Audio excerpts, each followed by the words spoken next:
Hi folks, welcome to another video from Living in Madrid, Spain. Today we are delving into the 12 types of houses you should steer clear of.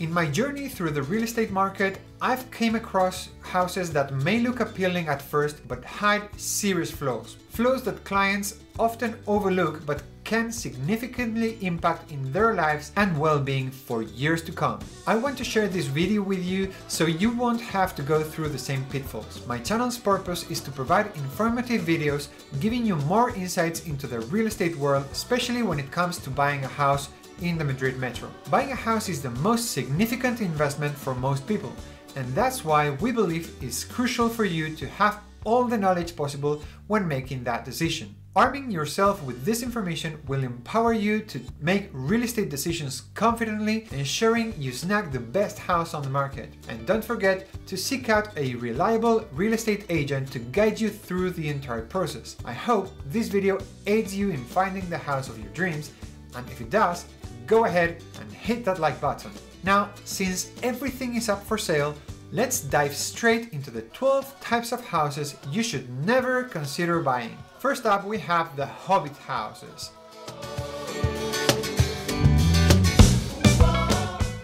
You know what I mean. These ones with a single bathroom, single bedroom, and essentially the Hobbit's little abode. Their market is considerably smaller, mainly catering to single individuals. People residing in these houses often stay temporarily, so when opportunities arise, they likely seek out a better home. There's an exception to this, and it is if you're looking for this type of property only for investment purposes, for example, for vacational rental. In that sense, and especially if it's a property located in a very good area of Madrid, that could be a beneficial investment. Second type, homes with bad vibes.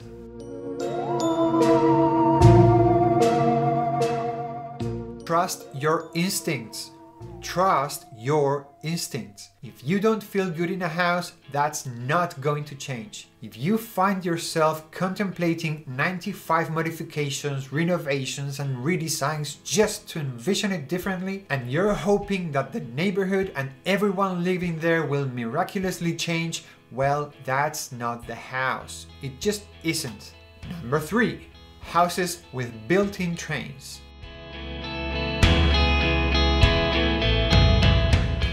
Or, to be clear, all those houses that border or are adjacent to unfavorable locations, basically those with a loosey setting. Picture a house with a backyard facing a noisy road, or overlooking a dirty, neglected path, or one situated next to a shopping mall, train tracks, electric poles, etc. On the flip side, if it's orientated towards a mountain or a charming and peaceful street, all of that adds value.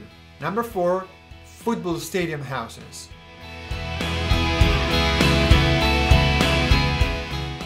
Avoid buying the biggest house in the neighborhood. If you spot several, let's say, 300 square meter houses and suddenly there's one with a whopping 2,000 square meters, complete with a garden resembling a football stadium, you need to consider that as the built-up area of the house increases, the value per square meter decreases. For instance, picture a 300 square meter house in an area that might be valued at 2,500 euros per square meter. Meanwhile, the colossal 2,000 square meter house next door might be valued at around 2,000 euros per square meter, a 20% drop. Number 5. Houses with legal restrictions.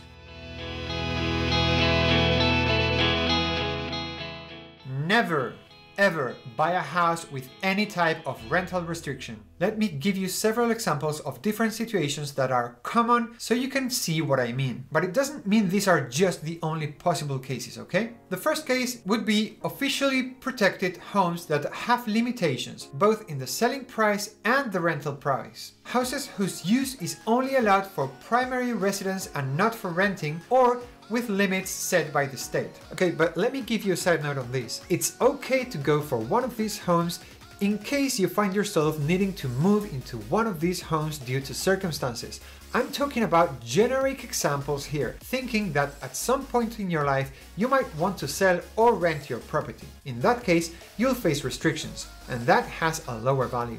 In the second case, I'm thinking about cities like Barcelona in Spain, where they are imposing restrictions on renting homes in certain tensed areas, such as vacation apartments. You need to consider this if you're thinking of buying a property for investment, and find out if that property has any municipal or legal restrictions, because its value won't be the same as a property in an adjacent area that can be rented without restrictions. Anything that implies a limitation of the use of your property won't be a good deal. And the third example that I want to mention are lofts without habitability certificate. Continuing with certain legal issues, there are lofts that aren't regulated. Lofts and expanded ground floor commercial spaces that have been remodeled and designated for rent have become quite common. Many of these properties are on busy streets, and despite the noise and inconvenience of foot traffic, some of them are charming. The problem is that some of these homes must have an habitability certificate issued by the city. Watch out for that. You have to be very careful, because during expansion periods, many have been used for vacation rentals. But if the property isn't legalized for its use, you could face real problems and jeopardize your investment. Also, keep in mind that the previous use as commercial space means that in many homes, the community fee coefficient is much higher, so you'll end up paying more money.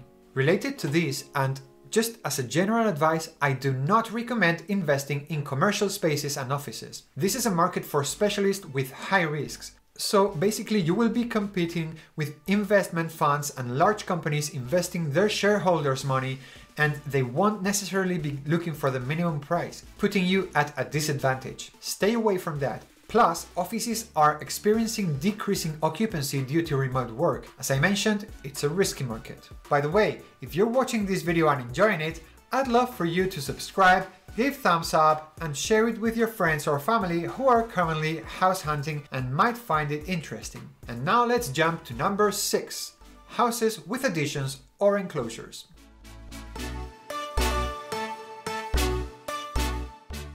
Some individuals convert a garage into a bedroom or put a plasterboard partition on the rooftop for an addition. While some terrace or attic expansions can be charming with quality enclosures, the issue arises as they don't add the same value per square meter as the original structure. It might disencourage people seeking a clean home. It's not the same having 300 square meters built as having 200 square meters built plus 100 added with an enclosure. Additionally, and it's not always like this, but the feeling in many of these latter added structures is one of being cramped and uncomfortable. This is especially true in family-type homes for sale in middle or upper middle class neighborhoods. Homes for investment and rental are a different story. It's a whole different ballgame. Here, the goal is maximum utilization and the highest number of bedrooms possible. Number 7. Unattractive houses.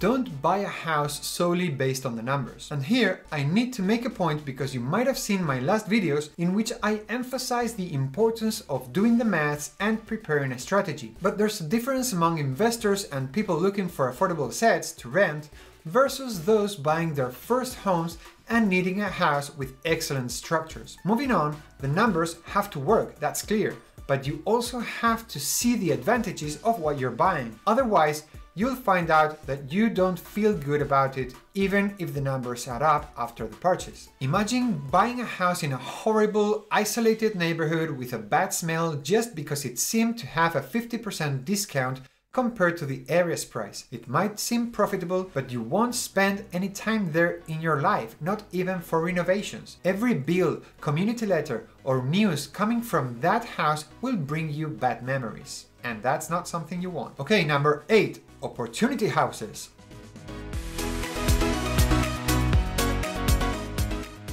Or should I say, houses labeled as opportunities based on the sellers or their representatives' numbers. You have to do your own maths. Don't be swayed by what the sellers tell you. No one should say this house is worth this much and will be worth that much more in 5 years. Do your numbers.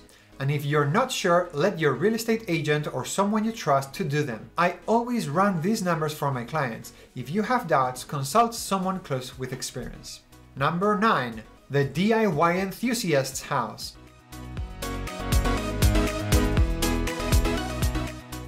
This is the example of a house owned by someone who often does makeshift repairs. Fix that step. You might find that they've tackled part of the electrical installation in their own way. They've installed the house's lights, but upon closer inspection, you'll see exposed wires or poorly made connections. Everything is a bit chaotic because they're not an electrical specialist. You'll notice that most windows are fine, but there's one that's a bit different, replaced with a material not matching the others, possibly bought second-hand on sale, and it doesn't quite close properly. Or there's a small crack, and so on throughout the entire house. What's wrong? That broken step. It's gonna ruin our whole family portrait. I don't see anything. So I'm crazy? No, you're not. I'm gonna fix the bastard. I mean, seriously, how hard can it be? I just need to lift. Oh, now I see it.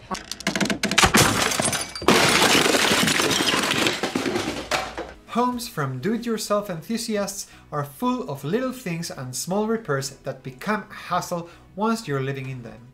Visually, they might have their charm, but they appear poorly finished. Although the term would not be poorly finished, but rather poorly renovated or renovated by apprentices in different professions. This doesn't mean that there are true artist individuals with the ability to work in wood, electricity, plumbing and floors. However, we're talking about people who, let's say, experimented with their homes while learning a trade. We usually prefer our house to have been built and renovated by a professional and to be well finished. So if you can choose, look for houses where previous owners have made renovations with professionals and architects. Houses where they can show you the renovation invoices. Houses where, if they've done structural renovations, the owners haven't skimped on expenses but have invested generously to their liking because it was their home and they wanted it to be done right. Number 10. Houses with poor layout or design.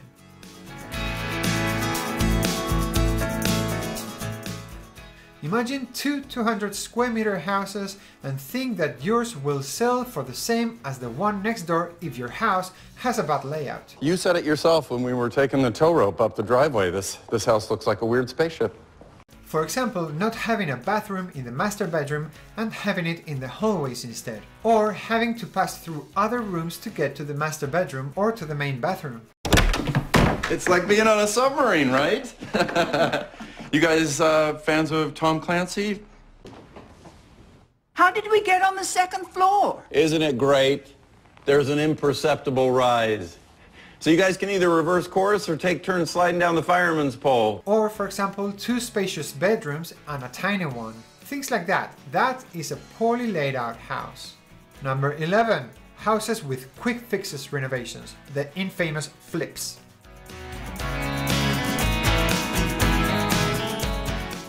I always advise my clients to steer clear of the so-called flips. Flips are houses renovated or remodeled by individuals who bought them with the intention of sprucing them up and selling them. I would never buy a house that hasn't been renovated by a professional with the necessary permits. Many of these houses, and take this with a grain of salt, are small homes purchased at very low prices due to their condition, with only minor cosmetic touch-ups, a quick paint job, a bit of flooring, a slight makeover on the kitchen, just surface level changes. They typically are not structural renovations, so when you move into such a house, it's easy to find that 3 months after buying it, issues or structural defects may surface and their repair can be very costly. Roofs, plumbing installation, heating, persistent dampness, even wall cementing, it's an absolute nightmare. Let me make another side note here. Many professionals can indeed fix and renovate a house, turning it into an ideal place. I work with some whom I can recommend. The suppliers I collaborate with, architects, surveyors, home stagers, decorators, are all professionals who do fantastic works. But you need to be aware that some individuals may not carry out this task with the utmost professionalism because it's not their primary focus. We recommend flipping to qualified investors who can identify a house with a solid foundation that needs minimal investment to make it perfect, especially for renting. But what I'd like to emphasize here is to avoid houses with cosmetic flippings that lack solid structures. And here comes our Living in Madrid, Spain advice. The majority of real estate transactions in Spain are made as seen. This means that you're buying the house as you see it. So the seller assumes no warranty at all regarding the structure once they've sold it to you. Most of the time it's due to the seller's lack of knowledge, who might not even be aware of the existence of that deficient or failed structure. Okay, let me repeat this one more time. Signing a deed or a sales contract as seen means that you're buying the house as it is. If the structure or deficiency is serious, you'll have very few resources against the seller to request any kind of legal or juridical warranty. And even if you could, it would take a lot of time litigating and likely cost you a significant amount of money. So always avoid any kind of lawsuit when buying a house if you can. If you see any legal or judicial issues or restrictions, step back. You have no ideas the troubles you'll save yourself. Now, returning to the flipping topic, remember that decoration and minor cosmetic touches add value to the person selling the house, but not to the buyer. Meanwhile, structural renovations done by the seller are valuable to the buyer because they are costly. Look for structural renovations. And last, number 12. Houses with serious structural deficiencies.